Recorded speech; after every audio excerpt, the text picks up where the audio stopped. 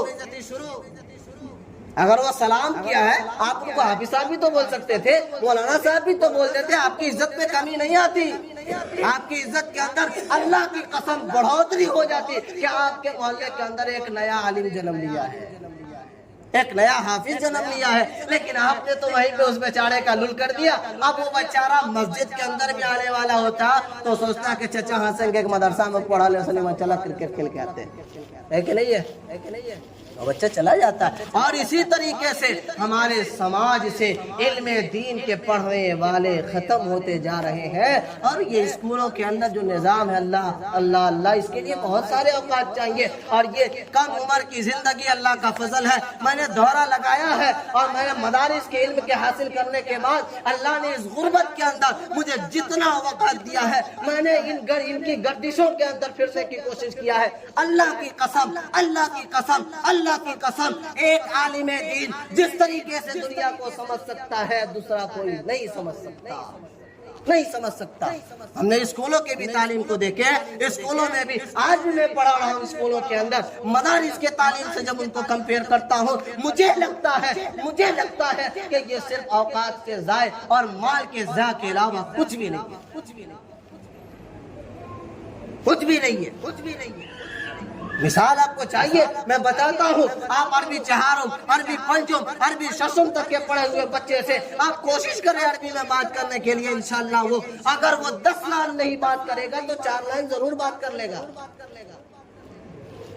لیکن for example اگر دیکھ لیں آپ، انٹر کیے ہوئے بچوں کو سائن کرنے پہ آفت رہتا ہے، سائن کرنے پہ آفت ہوتا ہے، صحیح سے سائن نہیں کر پاتے ہیں۔ میں کسی کو ہنس نہیں رہا، برا نہیں کہہ رہا، بلکہ یہ کہتا ہوں کہ اگر قرآن کی تعلیم اس دماغ کے اندر ہوگا، قرآن کی حفاظت اس سینے کے اندر ہوگی، تو اس کی برکت ایسی پھیلے گی کہ اس کے سامنے دنیا کے جتنے مسائل لائے جائیں، ان کے سامنے وہ حلوہ ہو۔ ایک کمی اور ہے، بس میں اس کو بتا کر اپنی بات ختم کرتا ہوں۔ ہمارے سامنے اگر ہمارے محلے کا کونوں مولوی صاحب ایک کام چھوڑ کر کے دوسرا کام کرنے لگے، تھکا ہوتا ہے، پیٹ میں درد سٹارٹ ہو جاتا ہے، مولوی صاحب دیکھ رہے ہیں، مولوی صاحب کے پاس پیٹ نہیں ہے، مولوی صاحب کے پاس بال بچے نہیں ہیں، مولوی صاحب کے پاس تقاضے نہیں ہیں۔ کوئی عالم فرشتہ تو ہوتا نہیں ہے، ان کے تقاضے ہوتے ہیں، ان کے بھی بیوی بال بچے ہیں، ان کو بھی کمانا ہے، ان کو بھی کھلانا ہے۔ اگر وہی مولوی صاحب کے فاقے پڑ جائے، آپ کو کہتے 10 روپے کا کام ہے آپ دے دیں گے، مولوی صاحب سے پیسے مانگتے رہتے ہیں، اور مولوی صاحب کمانے لگے اور مولوی صاحب دوسرے کام کرتے ہیں، مولوی صاحب بیچارہ کرے کیا؟ بتاؤ وہ مولوی کرے کیا؟ کھیت میں جائے مولوی صاحب کھیتوا، مولوی صاحب دعا کتی، مولوی کا کتی نماز پڑھانے کے لیے رکھیں گے، مولوی صاحب بھلا کام کرتے ہیں، ان سے کہاں کام ہوگا؟ میرے عزیزو، اگر آپ کے محلے کے اندر، میں محلے کی بات کر رہا ہوں، دنیا کی باتیں چھوڑے، ہمیں محلے کا سدھار پہلے کرنا ہے نا۔ ہمارے محلے میں اگر کوئی عالم ایک کام سے دوسرے کام کی طرف موو کر رہا ہے، جا رہا ہے، اس میں ہمیں دیکھنا ہے کہ اس عالم کے جانے کی وجہ کیا ہے، اور وہ عالم جس کام کی طرف گیا ہے وہ کام جائز ہے یا ناجائز ہے۔ جانے کی وجہ تسلیم کرنی ہے کہ وہ گیا کیوں ہے، مولویت چھوڑا کیوں، مولوی گیری سے وہ ہاتھ دھویا کیوں۔ آپ کو بغیر پوچھے وجہ سمجھ میں آ جائے گی مال کی کمی۔ چلو یہ سب کے ساتھ ہے، پڑھے لکھے ساتھ، غیر پڑھے لکھے ساتھ، سب کے ساتھ ہے۔ لیکن دوسری پہلو جو ہے وہ یہ ہے کہ ہم یہ دیکھیں کہ جس کام کی طرف وہ موو کیے ہیں وہ کام بذات خود شرعاً جائز اور درست ہے یا نہیں۔ اگر جائز ہے تو ہماری ذمہ داری بنتی ہے کہ ہم کھل کر ان کا سپورٹ کریں اور ان کو مزید حوصلہ دیں کہ مولانا آپ یہ کام کریں، ضرور کریں۔ اس سے آپ کے محلے کی بدنامی نہیں ہوگی، بلکہ آپ کو فخر محسوس ہوگا کہ ہمارے محلے میں ایک ایسا عالم ہے جو ملٹی پل مین ہے، جس میدان میں خدا کود جائے گا۔ سمجھ رہے ہیں میری بات؟ اسی لیے اپنے بچوں کے، اپنے عالموں کے اور اپنے بزرگوں کے احترام کرنے کی کوشش کریں۔ اللہ تبارک و تعالی ہم سبوں کو کہنے سننے سے زیادہ عمل کرنے کی توفیق عطا فرمائے۔ وما علینا الا البلاغ۔